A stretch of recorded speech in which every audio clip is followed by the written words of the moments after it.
దీపారాధన అలాగే జెండా ప్రతిష్ట మరి పెద్దలతో ఈ గాన చేయడం జరిగింది.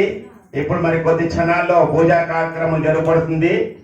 తదుపరి ఈ శివరామ దీక్షిత సాంప్రదాయిక ముఖ్య ఉద్దేశం ఏంటంటే ప్రతి కార్యక్రమంలో వేదాంతాతీత వైజ్ఞానిక మహాసభ జరగాలి.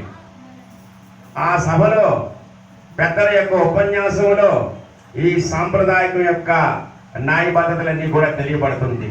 అందుకు కూడా మీ అందరూ కూడా దయదలిచి సమయాన్ని తయారు చేసి ఈ కార్యక్రమాన్ని జయప్రదం చేస్తారని మనస్ఫూర్తిగా మీ అందరికీ ద్వాదశ వందనములు తెలియపరుస్తున్నాం.